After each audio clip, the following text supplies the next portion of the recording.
Los dos dictámenes que se van a conocer de la Comisión de Economía prácticamente tienen el mismo contenido.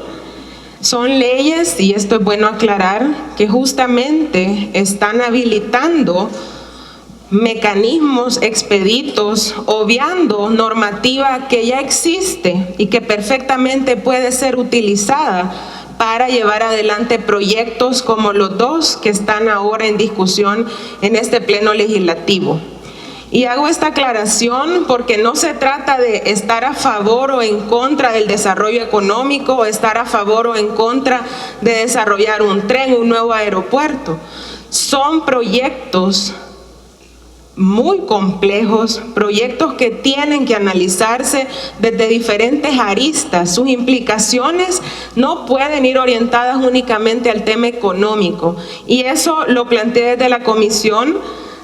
Apoyé que llegaran justamente los funcionarios que al final, digamos, en las presentaciones del día de ayer, obviamente las dudas quizás para ustedes quedaron aclaradas, pero desde la perspectiva al menos de obras públicas, esa presentación lo que menos tuvo fue una perspectiva técnica justamente para argumentar el por qué es necesario este tipo de leyes que lo que hacen es poner en riesgo incluso que al facilitar o decir que se va a agilizar la entrega de permisos, se viole derechos, no se verifique a profundidad los impactos que este tipo de proyectos puede tener en otros ámbitos, como el caso social, medioambiental.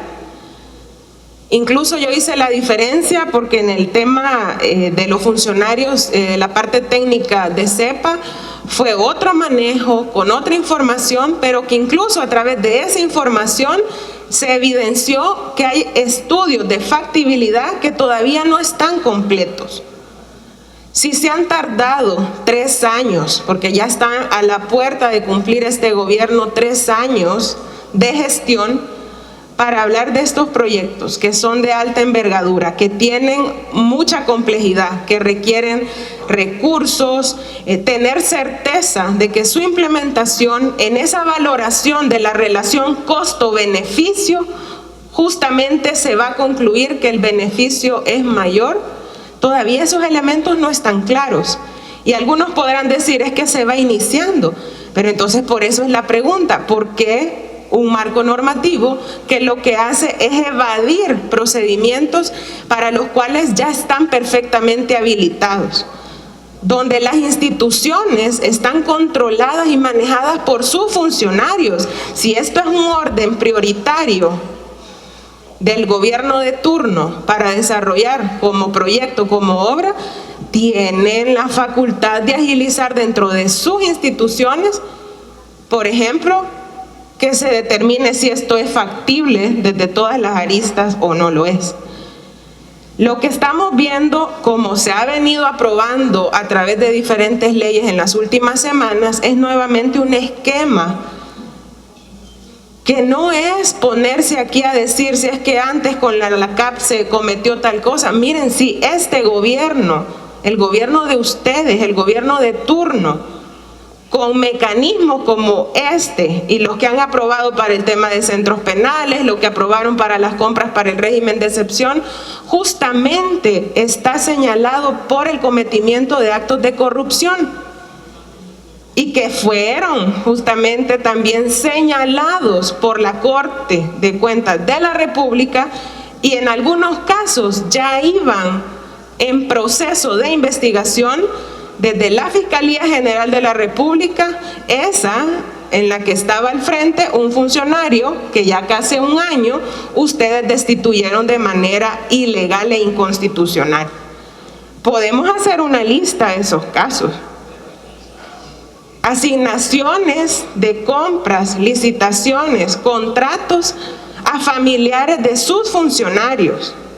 El caso del ministro de Salud. Compras a empresas en el exterior de dudosa procedencia.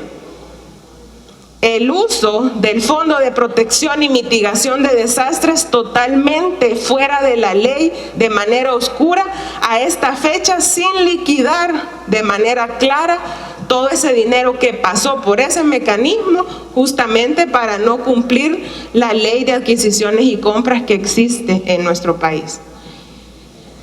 No se trata de decir, porque se desfigura, ¿verdad? Con toda la mala intención, obviamente, de los discursos de ustedes y de la maquinaria comunicacional que tienen como respaldo para desinformar, de decir que se está a favor o en contra de algo. Es que hay que ser claros, hablarle a la población con objetividad sobre lo que se está aprobando aquí. No es ahorita aquí que se va a decir si se va a desarrollar el proyecto o no, si esto está iniciando.